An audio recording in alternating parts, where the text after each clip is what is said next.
You know what time it is. You know what time it is. How firm my friendship. Oh, you know what time it is. Roll with them boys of the fall. You know what time it is. On the ground with a nose for the ball. You know what time it is. Blood, sweat, and them tears for this game. Leaving it all out on the field with no fear for you lames. It's Buckeyes by a billion. We in the building with over 100,000. We represent from the uttermost to the public housing. If we don't play, all wide receivers got your secondary shook, so they cook them like Bobby Flay. Hey, stay out of my way and trust me, cause I know it's a way. Somebody please give this brother an eye. Come on. What up, Buckeye Nation? Welcome to the Buckeye Boyz, where we talk about college football with real fans and the occasional sign-stealing investigation. I'm Devin. That's Mello. And we got somebody special with us tonight, somebody that has become very popular over the last couple of months and even previous to that, man, somebody that is following something due to our arts very closely. He's up there with the best in the business at covering the scum cheating scandal and just bringing things to the light. And if I'm being honest, dumbing it down for me so I can get on his Twitter and read it and understand it clearly. So Intrinsic, it's an honor to have you here on the show, man. How you doing? I'm doing good. How you doing, Devin Mello? We're good, I'm man. good, man. Glad Chilling. to be here. Glad to hear the new info you're going to drop. I'm ecstatic. Yeah. So yeah, I'm Yep. glad that you're able to phrase it that way, because I try to make it as simple as possible so people can just kind of look, get an idea of what's going on, and know the story. So there's awareness on basically what went on here. So Yeah. There are so many. The thing is there's so many aspects to this. And before I get going on that, I got to do this. Chat, appreciate you guys for showing up tonight, man. Get your popcorn ready, warm your seats up, whatever it is that you do, man. We're excited for this show tonight. You know what the topic is already. Hit that like button for us. Hit the subscribe button as well on both channels, The Scoop and The Buckeye Boyz with a Z. If you could, please. Super chats are open. The chat is open. Get in there and chat it up with everybody in there. We're like a family around here. So, yeah, man, as I was saying before, dude, there is just so many aspects of this thing. There's so many like rabbit holes you could dive down along the way to the punishment. You know what I mean? With the Connor Stallions on the sideline and Matt Weiss doing this and a DWI here and Alex Ude over here, and then go back to the sign stealing thing and Santa Ono leaving for Florida, but doesn't get hired at Florida. And then all this information coming out on message boards from this person, that person, all over the place, man. It's a lot. And you seem to have organized this information and put it together pretty plainly for a lot of people to read. And I know that I'm a huge fan of your Twitter account and going on there and getting up to date. That's the first place I go. If I want to know if anything is new is going on, man, you got the Scoop message board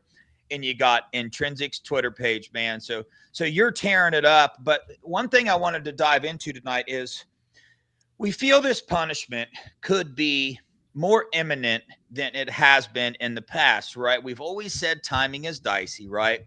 So we're getting to a point where I think it's fair to discuss when this decision is made, what happens? Are they going to put it out on Twitter? Are they going to send letters to people? What's this process look like?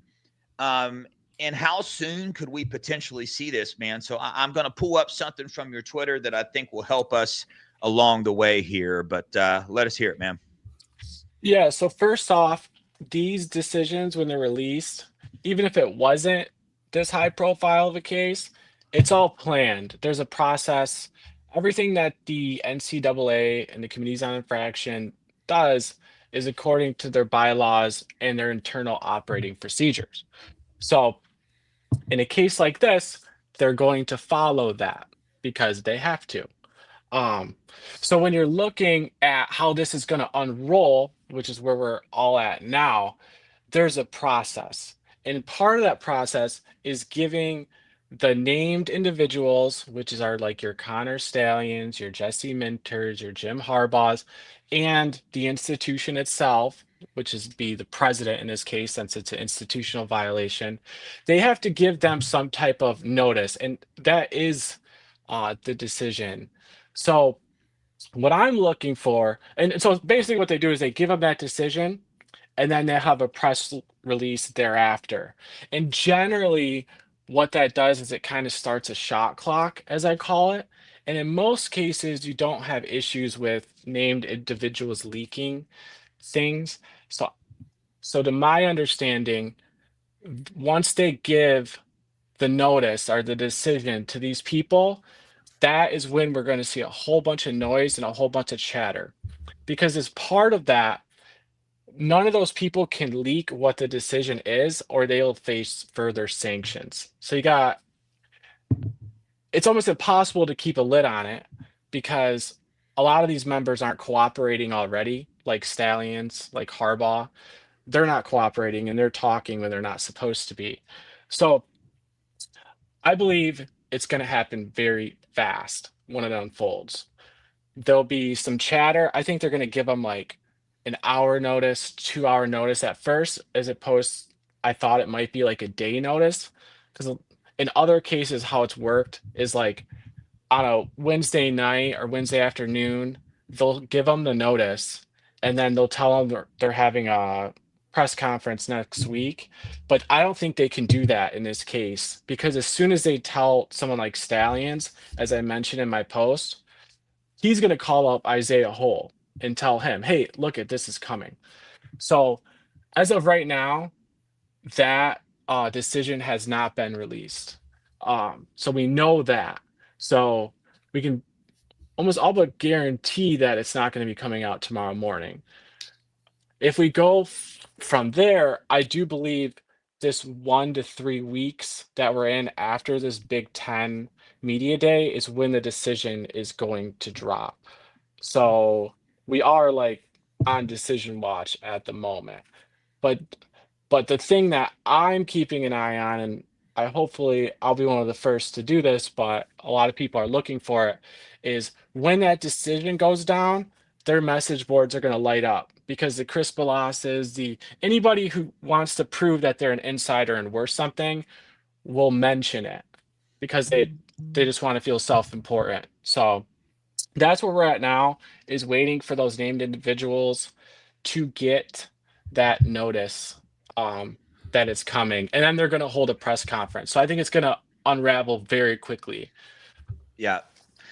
My question, man, is, let me get this removed and see what goes on here. Okay, cool. So my question is, obviously, when these are handed down, you just explained that pretty clearly. So they can't make any public statements, right? So who is the one that does that?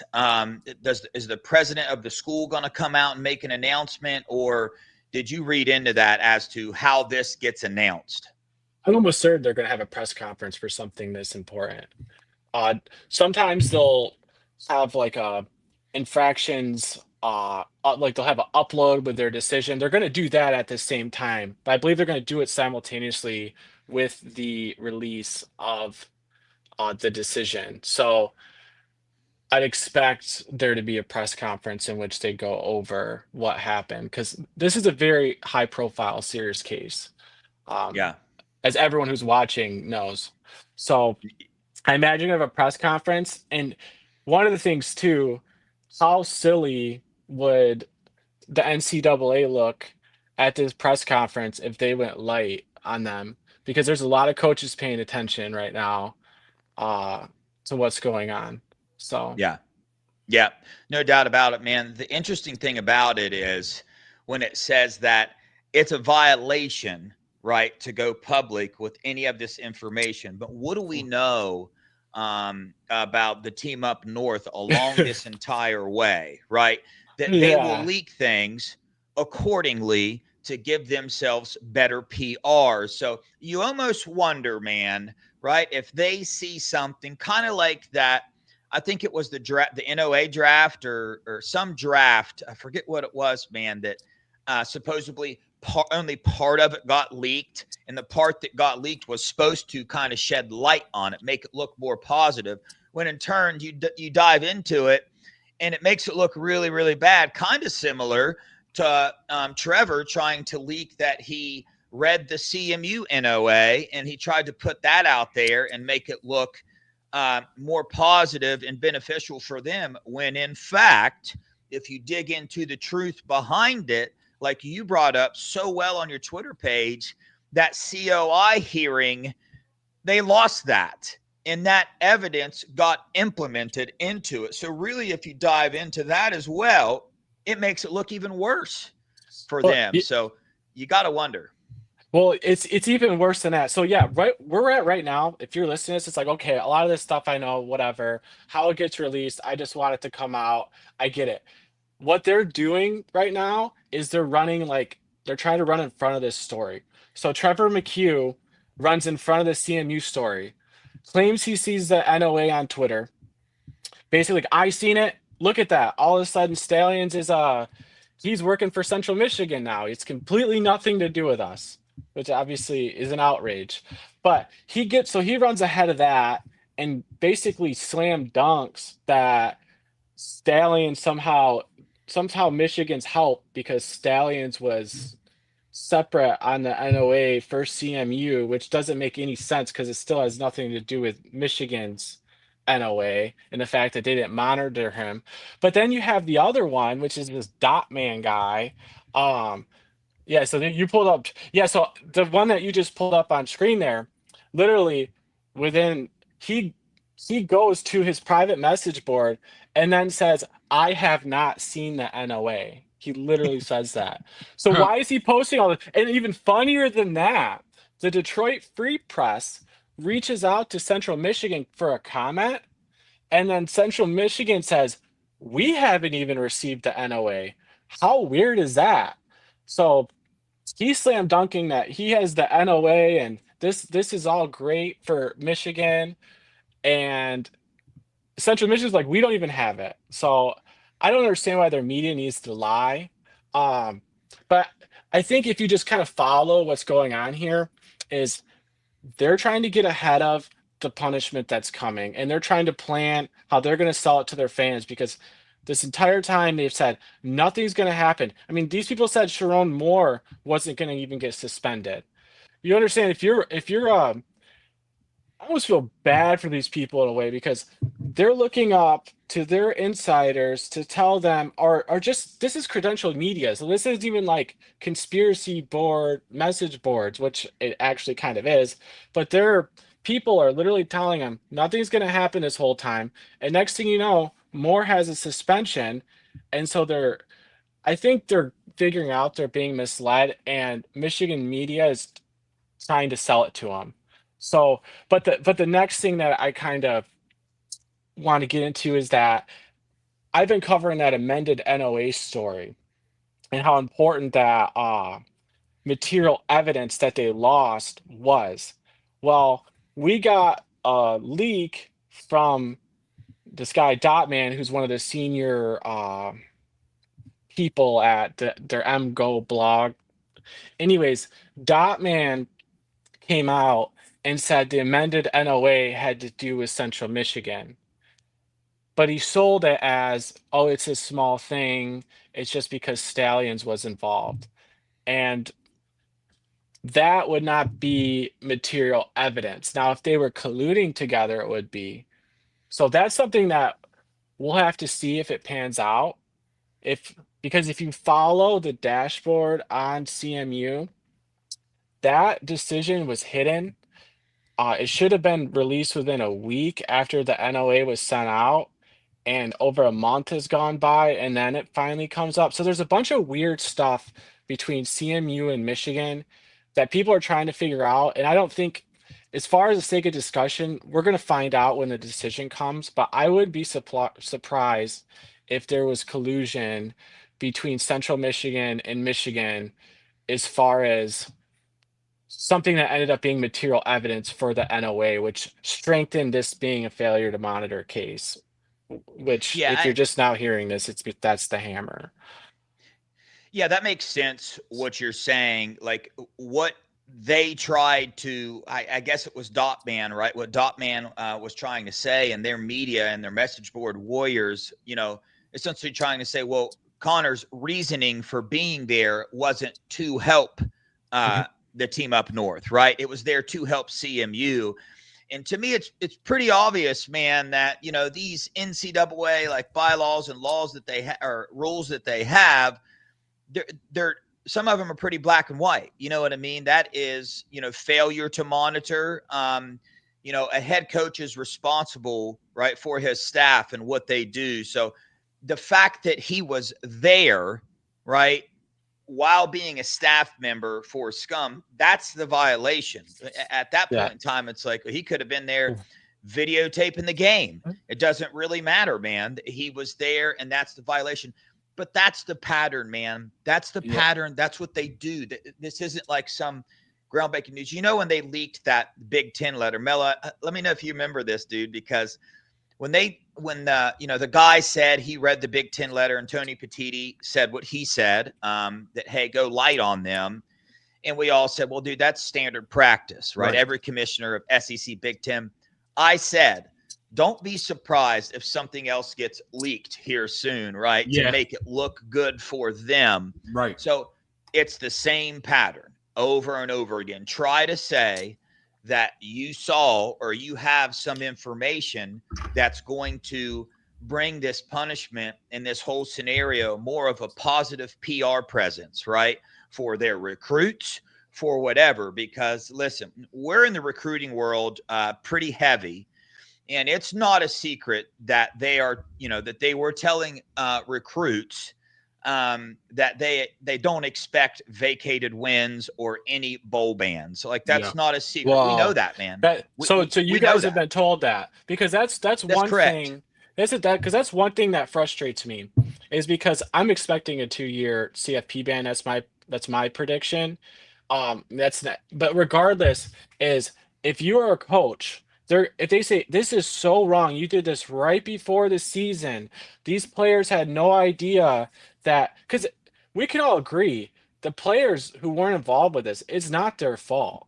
It's not their fault that this happened, but they need to have been told by their coach who's recruiting them that they can be facing a postseason ban. So if you do come here to play, just know these penalties can result in a postseason ban. Right. So if Sherrone Moore has been telling them that nothing's going to happen, that is malpractice. And that should scream that any recruit who wants to go to Michigan, beware, they do not care about your future at all. If that's the case, like, that's upsetting to me. Is where the agents, what are they doing? Or they're not advising their clients very well, right? I think a lot of these agents, what they're doing is they're pushing their kids to go to the highest bidder because they get a bigger percentage of that paycheck. So a lot of these agents don't have the best interest for that player at hand, because they're probably like, oh, he signs or he commits, I get a cut of that check, and then he could transfer somewhere else and I get another cut. So basically you're getting paid twice off of one deal. Yeah, that's part of the dirty world, it seems like, of recruiting. I'm not a recruiting expert. I know you guys cover recruiting great, and you guys talk to recruits all the time. But yeah, unfortunately, some of these kids, it seems like they get preyed on. But it's just, to me, I just don't know why you wouldn't tell them every single report. If you look around the COI from any credentialed, like any reporter who has covered this, they've interviewed COI, like ex-COI chairs. It's in every media outlet. Even Dan Wetzel, Michigan homer himself, said they are facing a possible postseason ban, because that's the most important one. Not vacated games doesn't matter to these kids that are just now getting there. Yeah. But for them not to have been told, hey, if you come here, we don't, even if they say we don't expect it to happen, like, maybe that's their view, they don't expect it to happen, but you still have to let them know that this is a risk that you're taking. And so that's something that, as this unfolds, if it goes down the way I expect it to go down, that it's a aggravated level 1 failure to monitor, there'll be a postseason ban. and I would expect a lot of kids to be upset and transfer at that point.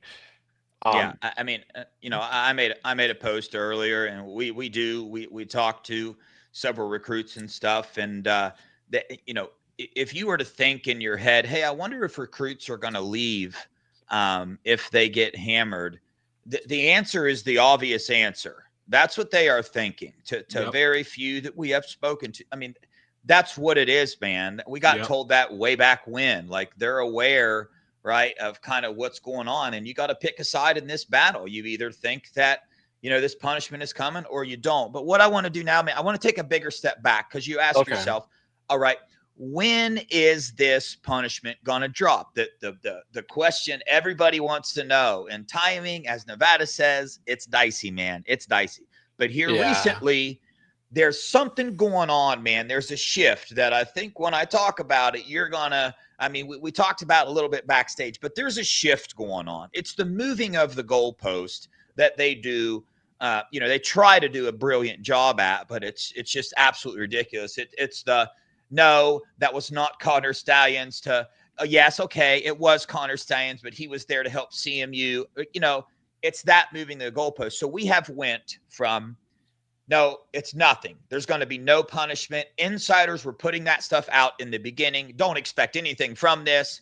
People are exaggerating. And now we've seen a shift, man. We've seen people come out, and now they're talking about whether it's okay for SHERRONE Moore. Well, are we going to accept a 2-game suspension for SHERRONE Moore? I don't think we should accept anything more than that. And yeah, we're probably going to get a fine, right?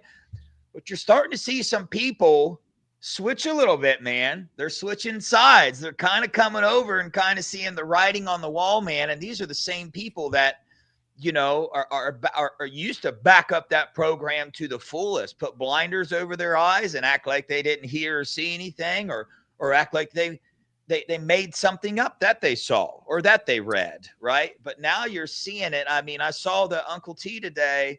I'm going to pull that up. I'm going to let you get started on this. I want to pull up that conversation that Uncle T had today on his little message board. So while you're pulling up the Uncle T one, which is just ridiculous.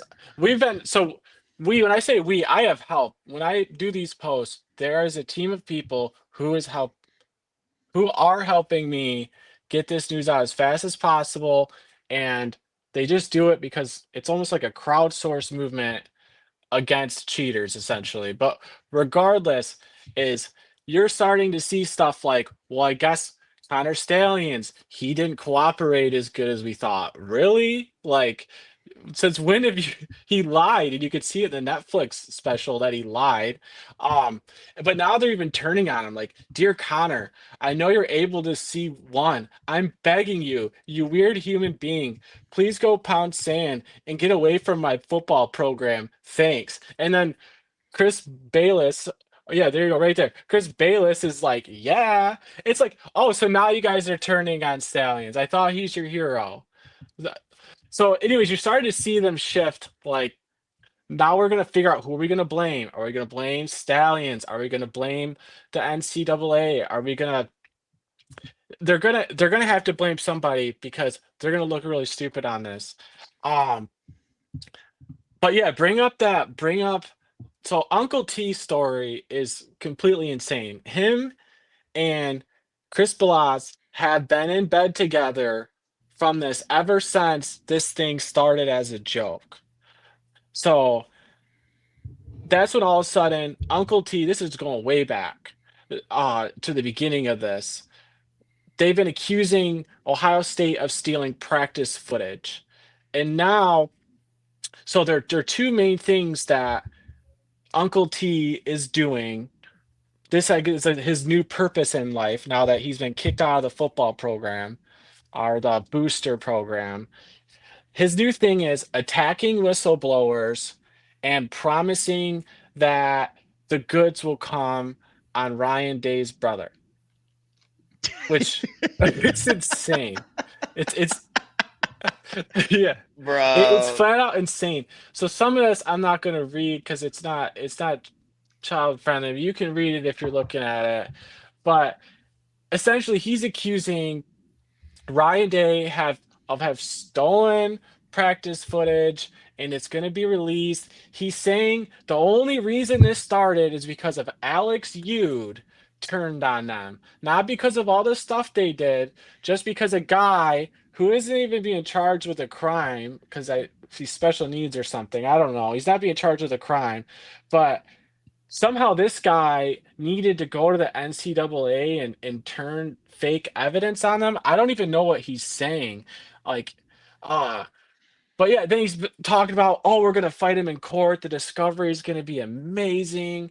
And this is all because Ohio State is soft and they hired a PI firm to bring up this baloney. Like, who Dude. is this? Is Chris Balas is one of his sources for the story that he still has up today. He still has up today that Ryan Day's brother was allegedly hired to hack Michigan's practice footage. It is completely insane. It's reckless. I don't think Ryan Day is going to sue him, but I don't know. It's led to This death is the threats. thing. Yeah. Chris Drew, and I watched it. Minister Sports, Chris Drew and Zach Smith made that whole thing up. I watched it live as it happened. They told everybody live as it happened that they made it up.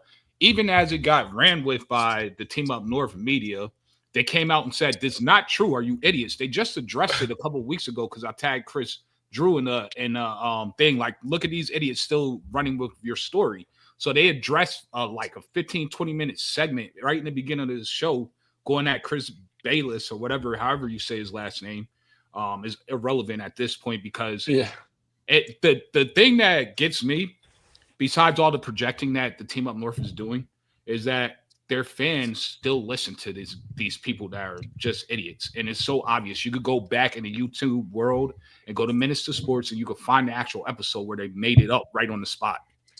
Oh, yeah. But see, the thing is, why are they continuing it, though? That's my thing. Okay, your feelings were hurt because you got caught back in 2023. Your feelings are hurt. You're looking for someone to blame. Even then, you still shouldn't have done it. But why wouldn't you take down that story by now and retract it? They're doing the opposite. They're doubling down. Uncle T is doubling down. Now, Uncle T, I believe he's insane. My personal opinion is that he's a drunk. If you look how he reads, he doesn't make a lot of sense. I think he's a drunk, but that's my own opinion. But regardless, he's unhinged. And he has been claiming to, because he wants to leverage his money, because that's what he was doing at Michigan. He's claiming that he's going to sue them, leverage his money. He's going to drop the evidence. So, like, why drop it? What are you waiting to drop it? If you have this evidence on him, drop it. Like, someone needs to start a clock on this guy. It's been 800 days since you claimed to have evidence. And you're right, it was made up as a joke. Like, how stupid are these people? But they'll still listen to Bayless. They'll still pay him. I mean, yesterday, he was advertising, sign up to my blog. And he was doing it off these backs of all this activity on sanctions. Like, here, this is the #1 insider blog to figure out what's going on. Like, you're doing it at the detriment of your program. Like, and so just one more thing on Blas. Yeah, this guy knows absolutely nothing. And the reason you can prove he knows nothing is because he said that there would be an agreement after the COI. He said there will be an agreement, a negotiated resolution. That is technically impossible. Literally, it is impossible. Once it goes to the hearing, it's done. So this guy knows nothing, and people pay him, and it's very frustrating. Okay, go ahead. Yeah. I was about to say, dude, one of the more amazing things to me throughout this entire thing is some of their fans' inability to like do their own research and simply just read on their own and look at logic. I mean, if you go back to the very beginning, right? Something very logical in this whole thing is look at everybody that got let go from the program. Uncle T got fired, disbanded from the champion circle. All the coaches ran to the NFL. I mean, that in itself, I mean, how many little cover-ups and how many little excuses can you possibly make to make it look like it's not because of this sign stealing or this, illegal scouting investigation.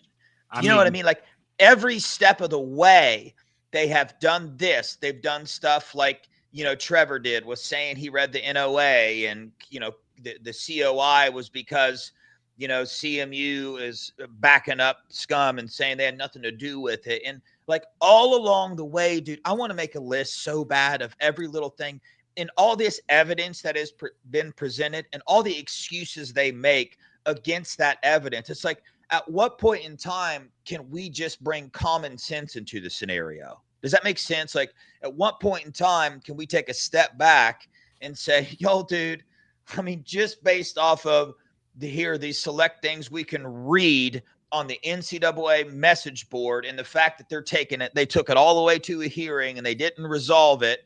I mean, how much more am I just so far on the side of disliking them that I can't see their side? Or I don't think I am. I think I'm thinking logically here. Like, how could somebody logically think that, number one, they did nothing wrong? Literally, dude, we had, Mays on the show yesterday. Cool dude. But to hear him say that he thinks this all occurred because Connor was just so good at his job, it just dumbfounded me. It kind of dumbfounded me that, okay, then why is he wearing a disguise on the CMU thing? Why did he get fired? Why this? Why that? You know what I'm saying? Like what is going on around here, man? It dumbfounds me. Well, you're trying to use logic with illogical people. So this is just the bottom line. And I figured it out once Mays spoke yesterday about, he said, I do not care. We won a natty. That's all I care about. Everything else is whatever. And that's how their fan base is looking at it. And that's how Bayless knows that the fan base is looking at it, and all their beat reporters. So they throw out BS to them because they know they're going to chew it up and eat it out. So, I mean, for them, they're trying to spin everything because they don't want to tell them the truth. They want to be real. And common sense is not common amongst that fan base or amongst Americans in general, but especially that fan base. So they want to believe what they want to believe. And they're going to lean into it like, oh, yeah, Ryan Day did this or Ohio State did this, when it's literally everything that you're being charged with. You're just the kings of projecting. But at the end of the day, the punishment is going to come out at some point, and there's no more projection that you can have behind it. The truth will come out, and then they're going to have egg on their face. Hey, well, it looks like you got an MSU alum in the chat. Go green. Yeah. But no, so I completely I agree with what you guys are saying. I don't think all these people are dumb. I don't think they don't have the ability to reason. What I think is that there's a general insecurity that draws people to that program from the state of Michigan. Growing up, near East Lansing, the Michigan fans that I know were always they couldn't stand losing, right? Losing to them just like broke their hearts, like even though they had no affiliation to the school. But regardless, is this program is not an elite program. They've never been an elite program in my lifetime or anybody's lifetime. Their last alone national championship is in black and white from like 1947 or 1948, which is fine. Okay. But all of a sudden they've been getting beat up. You guys have been beating them up like terribly this century. In Michigan State, they are not even like the powerhouses in their own state. They do not own this state. Like, they go 50-50 with us this century, basically, ever since Lloyd Carr retired. So these people have been being beaten up, and all of a sudden, finally, they get a smell of winning, right? It's getting some type of success, just to learn that it was all through cheating. So their entire being, their entire identity is surrounding this football team and its success, and it's all being exposed as fraudulent. The entire thing was fraudulent from the very day one. And I think that emotional tie to what happened and their instant impulse to just deflect, I think that the very worst of their human nature is coming out. And it's very sad, because if there were some adults in that room, they would just tell them the truth. And then they could go through the proper coping mechanisms to realize that, okay, I mean, you could say, like, if you're a Michigan fan, say, yeah, we cheated, but it was worth it. We were able to get the title, whatever. But they can't even come to terms with that. There's only a few people that I know that have taken that stance. We cheated, it's worth it. So what? Um, but yeah, I just think it's Yeah. insane levels of cope. But this gets to me, this gets to the problem of the institution because if this was Michigan State's media, we would not be being fed lies, like outright lies. Like, could you imagine with Mel Tucker if they're like just sitting out there, well, Mel, if we start slandering the girl that he was, that he was inappropriate with, like that's what Yep. Michigan would do. Like if Jim Harbaugh did that, they'd say, oh, well, that girl, she was awful. They just make excuses and blame for everything. It's very Well, sociopathic if you think of it. well, dude, you put a list up, and it's like through all of this stuff, right? And please correct me if I'm wrong. Maybe it's because I just dislike them and I pay attention when they're in the news. But I mean, seriously, think about everything that has come out in that program. I mean, you saw that those Chinese scientists or whatever that they got in trouble, and Alex Ude and Matt Weiss and the DWIs and the recruiting violations before this even. And the fact Jim Harbaugh was telling his staff, hey, dude, don't worry about these rules, man. You know what I mean? And all this stuff, he took a 50% pay cut. You know what I'm saying? Getting stomped in the ground. So you talk about desperation. I mean, and this is all done strictly from Jim Harbaugh being as desperate as one could possibly be. I mean, fled the ship immediately, So, I mean, there's so many things through this, but it's just like, man, are there other schools around the country having this much trash and garbage surrounding their program? Is there? And they have the nerve when we bring that up to talk about what's that documentary that came out about Ohio State and the doctor or whatever? Like, that's what you're going to bring up? You're going to bring up Tattoo Gate? Like, are you serious? No, we're talking about right now. We're talking about what's going on in your program right now. Like all of this stuff, the hockey program, the basketball program, their head coach punching people. I mean, the gymnastic coach, like the list goes on. The president of the school come out and said, bet. Like on Twitter, the president of their school is coming out and tweeting bet. Does that sound like professional or a high prestige like place? Like, is that something that, am I missing something here? So I guess Intrinsic, is this normal? Is this happening to other programs and I'm just not paying attention to it? Or is there really a lot of trash around the program? So yeah, there's a deeper problem going on at that university, and every university has bad things. Players, sometimes coaches, they get in trouble for doing bad things. The problem is this is actively happening at Michigan. This is actively going on. Your president just fled and didn't even have a job. Like he didn't even have a job. Like, he just left the play. It was so bad. It wasn't just football. Football might have been lower on the list. I mean, there's the Matt Weiss class action lawsuits. There's like the First Amendment violations that he was having on campus. Now we find out that there was possibly a bioweapons lab that they weren't monitoring. Yep. They're receiving foreign funding and they're not accounting for it. Next year they have 90 days to fix it or prove what's going on. The school's being investigated from multiple different angles, but they're claiming they're the Harvard of the Midwest. Like, and don't get me wrong, as an academic institution, like their hospital and their medicine is some of the best. Like, it's some of the best. And I can't imagine some of these people who are affiliated with that school to get a good education are like, we did this all for football. We really did this all just to win a game. Like, there's definitely good people at the University of Michigan who are embarrassed by this whole thing. Like, I have this Michigan Fallout Tracker thing going right now, and like Jim Harbaugh, here's the names. So you have Jim Harbaugh, Sherrone Moore, Connor Stallions, Jesse Minter, Steve Klinkstell, Matt Weiss, Santa Ono, Josh Gaddis, Jim McElwain, Jake Costner, because these are people affiliated, Greg Scruggs, Denard Robinson, Chris Partridge, Alex Ude, Shemi Schembechler, and that's just the stuff that's associated with just football. So And in each one, I have a whole list of everything they did.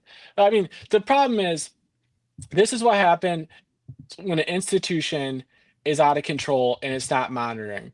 And I know a lot of people get upset. Why isn't this lack of institutional control? Was because just because you have all these symptoms of lack of institutional control, they're not going to get charged with that when you have them dead to rights on a failure to monitor.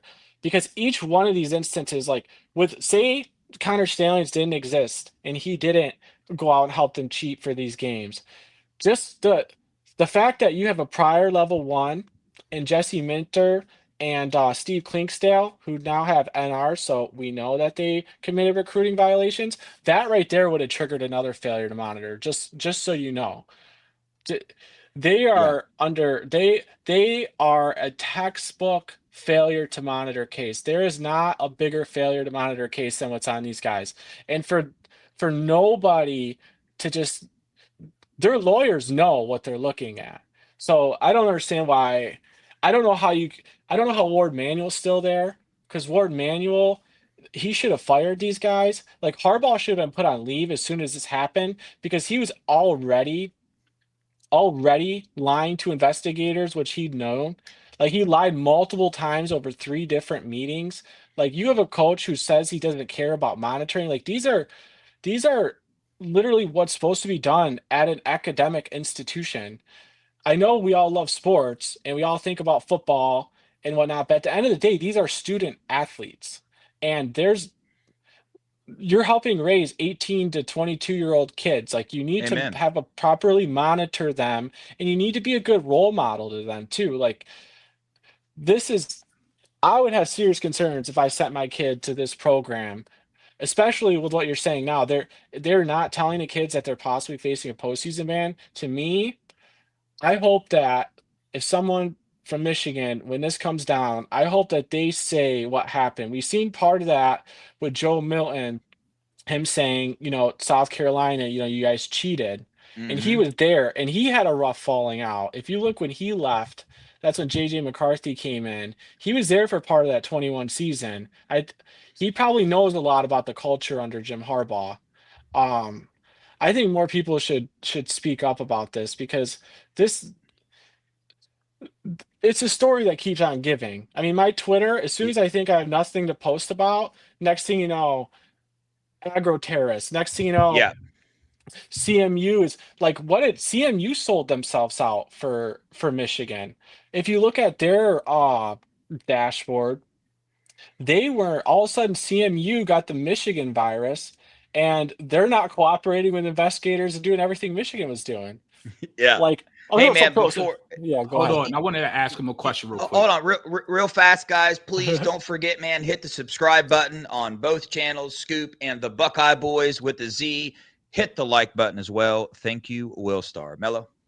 Intrinsic, I have a question. Can you explain to everyone the difference between failure to monitor and lack of institutional control, and which one would be worse punishment for the team up north and the school in general? Uh, the core penalties are exactly the same. The core penalties are exactly the same. Now, as far as when you're looking at, and so the difference is when you have lack of institutional control, it's stated in the Constitution that of the NCAA bylaws that the ultimate responsibility lies on the president. So this would be a systemic failure of the institution, and you would see it pop up across multiple sports.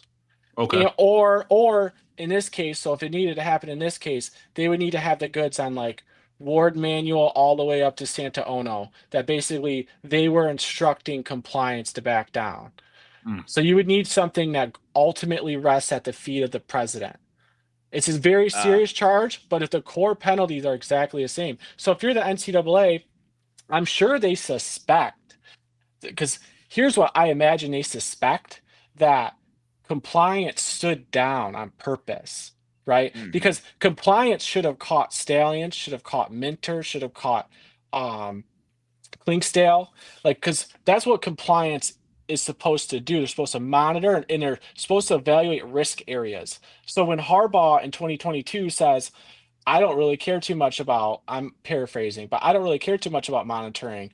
And the compliance director says, I'm stretched thin. All of a sudden, the institution's supposed to say, okay, we need to apply more resources and we need to keep a closer eye on our head coach because he's struggling with this problem, right? Because the goal is you want to fix these problems and allow your program to move forward effectively. And so they probably suspect that institutionally they told compliance to kind of look the other way. That's what I'm thinking. Because I can't, how do you miss all these things? Yeah. Like, how do you miss it? Yeah. That makes sense. I'm totally on board with that. I think that, behind the scenes here, there has to be, the compliance and also extended people that knew something was going on and they chose to keep their mouth shut, right? And they chose not to report it. Like, that had to have happened, man. But you brought up a really good point. We don't got too much longer, man, but I just want to say this again, because in the college football world, right? I myself, when I'm watching college football or talking college football, I kind of live in a fantasy land. Now, what do I mean by that? I don't really think about real life. Like, it's my disconnect from responsibility and real life, right? Yeah. So when we talk about the scum scandal, it's, hey, man, like, look at, we lost to you guys and you cheated. Definitely the first 2 games, possibly the third game as well, that you beat us. And there's that aspect of it. And that had consequences to our ability to go to the finals and several different things. CJ Stroud, Heisman. There's a list of those football things that we can talk about and that we get caught up on all the time. But you brought something up about real life, man, about, when a teenager's going to college, like, that college's responsibility to that teenager as a person, as a human being. And in the same aspect, this cheating scandal, dude, it ruined people's lives. Break it down and go think about your cousin or your uncle right now, or your grandma or your grandpa, and think about if their life got ruined, they lost their job, or they were in the media, Ryan Day's family, for instance, and, his kid is going to school getting death threats, right, over this. Like, there is an extended list of real life things that happen to players, to family members, to coaches. Like, the list goes on and on. That, like, when you get down to the nitty gritty of real life things that affects people, this did that to them. So this is an evil thing that they did. This isn't just in the sports world. Like, the injuries that could have occurred. Here's the truth, man. When you know a play ahead of time, the injuries that you can do to a player on the field because of that, who knows? Like, the impact that this had on the game. And that's what's scary about it, because it had an impact on a game, but then it also had an impact on real people living real lives, like outside this college football fantasy land that we all live in. When we're like, you guys know what I'm talking about. And the thing about it is that's not a stretch whatsoever to say any of those things I just said. Like, that's not me stretching and reaching and trying to blow this thing up into a bigger deal. I mean, would you guys agree, Mello, Intrinsic? Do you agree with what I said, or am I stretching there?